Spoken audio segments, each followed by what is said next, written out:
आदाब दोस्तों। इंसान का लक्ष्य क्या है और इंसान का वास्तविक लक्ष्य क्या होना चाहिए? आज के वीडियो में हम इसी बारे में बात करेंगे।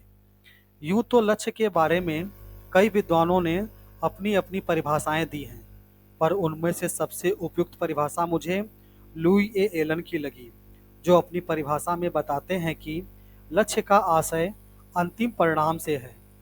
अब दुनिया में हर मनुष्य का लक्ष्य अलग अलग होता है, तो जाहिर सी बात है लक्ष्य का अंतिम परिणाम भी अलग अलग होगा। पर यदि हम सच्चाई और वास्तविकता की बात करें तो मनुष्य का लक्ष्य और उसका अंतिम परिणाम सिर्फ और सिर्फ एक ही होना चाहिए, और वो क्या है इस बारे में मैं आगे बात करूंगा। अभी के लिए हम लक्ष्य के परिणाम की बात ना करके मनुष्य के लक्ष्य के बारे में बात कर लेते हैं। मनुष्य के लक्ष्य को मैं दो भागों में विभाजित करूंगा। पहला भाग है भौतिक लक्ष्य, दूसरा भाग है सच्चा लक्ष्य। अब लक्ष्य के पहले भाग की बात कर लेते हैं। भौतिक लक्ष्य। मनुष्य का भौतिक या यूं कहें कि सांसारिक लक्ष्य क्या होता है? हर मनुष्य अपने जीवन में कोई ना कोई लक्ष्य तय करता है। मसलन कोई मनुष्य आईएएस ऑफिसर बनने का लक्ष्य तय करता है, कोई मनुष्य पुलिस ऑफिसर बनने का लक्ष्य तय करता है, कोई इंजीनियर बनने का लक्ष्य तय करता है, कोई अपनी नई कंपनी खोलने का लक्ष्य तय करता है, और लगभग हर मनुष्य का एक कॉमन लक्ष्य तो तय होता ही है कि वह अपने जीवन काल में एक छोटा या बड़ा घर बनाएगा। ये तो मैंने मनुष्य के चंद लक्ष्यों की बात की, पर मनुष्य के लक्ष्य की कोई सीमा नहीं, वह असीमित है, और सभी लक्ष्यों के बारे में बात कर पाना लगभग नामुमकिन है। ऊपर मैंने जितने भी लक्ष्य के उदाहरण दिए वह सभी मनुष्य के भौतिक लक्ष्य हैं, और सभी दीर्घकालीन लक्ष्य हैं, जिसे पाने के लिए मनुष्य को अपने जीवन काल का एक लंबा समय देना पड़ता है, और जिसे पाने के लिए मनुष्य को कई अल्पकालीन और मध्यकालीन लक्ष्यों को पूरा करना पड़ता है। तब जाकर उसे अपने दीर्घकालीन लक्ष्य की प्राप्ति होती है। अब मैं आपके सामने मनुष्य के एक भौतिक लक्ष्य का उदाहरण लेकर अपनी बात को आगे बढ़ाऊंगा। मान लीजिए एक मनुष्य है जो अपने जीवन का लक्ष्य आईएएस ऑफिसर बनना तय करता है और अपने लक्ष्य को पाने के लिए अग्रसर होता है। आईएएस ऑफिसर बनने की राह में उसे कई अल्पकालीन और कई मध्यकालीन लक्ष्यों को पूरा करना होता है। अल्पकालीन लक्ष्यों की बात करें तो उसकी रोज की पढ़ाई के लिए बनाई गई समय सारणी आती है, और यदि मध्यकालीन लक्ष्य की बात करें तो हाई स्कूल पास करना, इंटर पास करना, फिर ग्रेजुएशन पास करना शामिल है। अब मान लेते हैं कि इस मनुष्य ने अपने जीवन का कीमती समय देकर अपने अल्पकालीन और मध्यकालीन लक्ष्यों को पूरा करते हुए आईएएस की प्री और मेंस की परीक्षा पास कर ली, और इंटरव्यू के समय इंटरव्यूअर के सामने अपने आप को एक नोबल और सोशल व्यक्तित्व का स्वामी साबित करने के लिए बड़ी बड़ी बातें की, जैसे कि मैं आईएएस ऑफिसर रहते हुए सामने आने वाली समस्याओं को बड़ी ही ईमानदारी से और बड़े ही तार्किक तरीके से सॉल्व करूंगा। मैं अपने कर्तव्यों का बड़े ही ईमानदारी के साथ निर्वाह करूंगा और अपने पूरे तन मन से लोगों की सेवा करूंगा, समाज की सेवा करूंगा, वगैरह वगैरह। इस तरह से वह अपने लक्ष्य या यूं कहें कि अपने भौतिक और सांसारिक लक्ष्य को प्राप्त कर लेता है। अब आप कहेंगे कि आप बार बार लक्ष्य को भौतिक और सांसारिक क्यों कह रहे हैं? लक्ष्य तो लक्ष्य है, इसमें भौतिक और सांसारिक लक्ष्य कहाँ से आ गया? मैं ऐसा इसलिए कह रहा हूँ कि उस मनुष्य का लक्ष्य कभी सच्चा लक्ष्य था ही नहीं।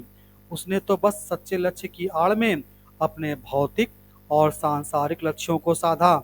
आजकल तो आप देख ही रहे होंगे कि कैसे आईएएस ऑफिसर्स पर भ्रष्टाचार के इल्ज़ाम लग रहे हैं। ज़्यादातर लोग बड़ी बड़ी बातें करके और रात दिन अपनी आंखें गड़ा गड़ा कर पढ़ाई करते हैं, और जब वह आईएएस ऑफिसर बन जाते हैं तो भ्रष्टाचार की सारी हदें पार कर देते हैं। जनता की सेवा करना तो दूर, आम जनता से तमीज से बात तक नहीं करते। वो उनकी समस्या भला क्या ही सुनते होंगे, खुद तो भ्रष्ट होते ही हैं, साथ में ऊपर से लेकर नीचे तक सारे सिस्टम को भ्रष्ट कर देते हैं, और इनके भ्रष्टाचार का असली खामियाजा आम जनता को भुगतना पड़ता है। और ना चाहते हुए भी आम ईमानदार जनता को भ्रष्टाचार के जहर का घूंट पीना पड़ता है। ऐसे आईएएस ऑफिसर्स ही क्यों, ऐसे पुलिस ऑफिसर्स, कंपनी के मालिक, क्लर्क, तहसीलदार, यहाँ तक मंत्रीगण भी सच्चे लक्ष्य की आड़ में अपने भौतिक और सांसारिक लक्ष्यों को साधते हैं। उनका लक्ष्य सिर्फ और सिर्फ बड़ी बड़ी गाड़ियाँ, बड़े बड़े बंगले, बैंक बैलेंस और दुनिया भर के ऐशो आराम मात्र होता है। जनता की किसे पड़ी है? जनता भूख से मर रही है, बीमारी से मर रही है, बच्चे पढ़ लिख नहीं पा रहे हैं, मिडिल क्लास फैमिली स्कूलों की फीस भरते भरते परेशान है, डॉक्टर्स की फीस भरते भरते परेशान है। डॉक्टर्स, स्कूल्स और कॉलेजेस आए दिन फीस बढ़ाते रहते हैं, उन पर लगाम लगाने वाला कोई नहीं।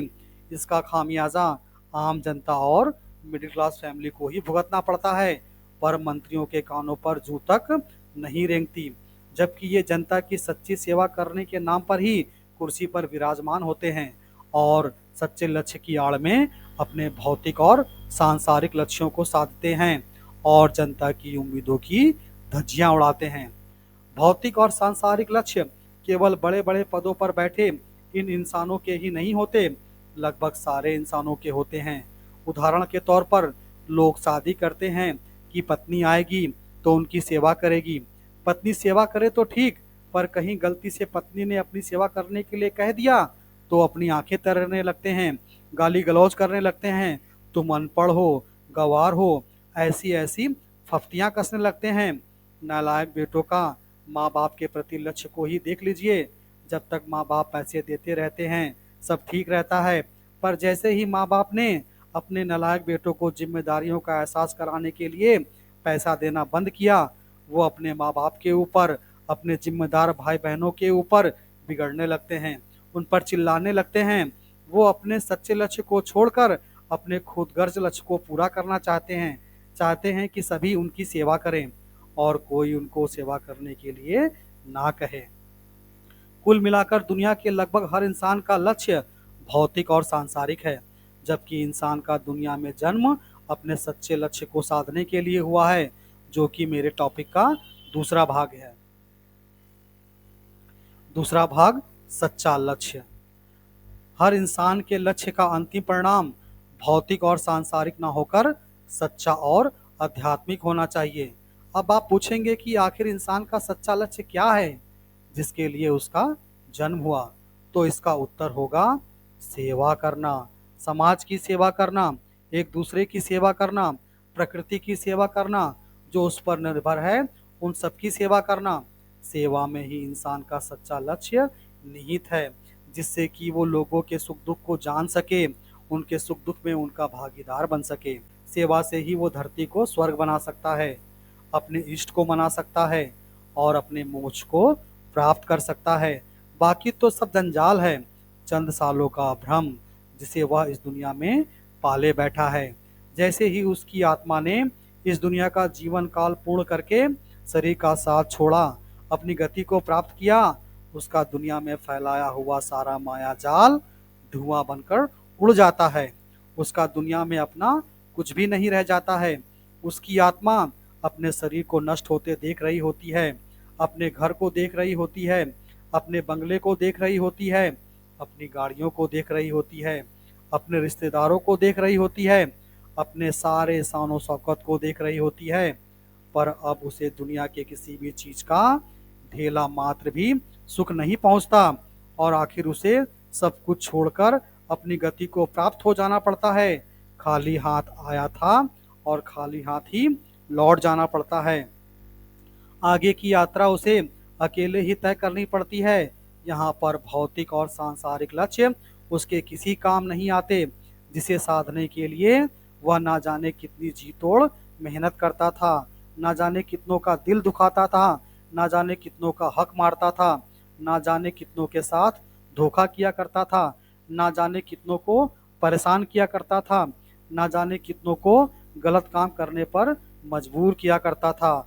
उसे अपने इस भौतिक और सांसारिक लक्ष्य के परिणाम स्वरूप जो कुछ भी प्राप्त हुआ होता है, एक पल में ही स्वाहा हो जाता है और उसके किसी काम नहीं आता। अब आगे की यात्रा में उसका सच्चा और आध्यात्मिक लक्ष्य ही काम आता है, जिसके जरिए वह ईश्वर की कृपा का पात्र बनता है और अपने अंतहीन यात्रा में मोक्ष पाता है, सुकून पाता है। आखिर में मैं फिर से एक बार कहना चाहूँगा कि मनुष्य का जन्म भौतिक और सांसारिक लक्ष्यों को साधने के लिए नहीं हुआ है, बल्कि अपने सच्चे और आध्यात्मिक लक्ष्य को साधने के लिए हुआ है, जो कि सेवा करना है। दोस्तों, लक्ष्य पर बनाए गए मेरे इस वीडियो के बारे में आपकी क्या राय है, कमेंट बॉक्स में बता सकते हैं। मिलते हैं अगले वीडियो में, जिसका विषय है मनुष्य का सच्चा धन। तब तक के लिए आपसे विदा लेता हूँ। ईश्वर ने चाहा तो अगले वीडियो में आपसे मुलाकात होगी। बहुत बहुत धन्यवाद।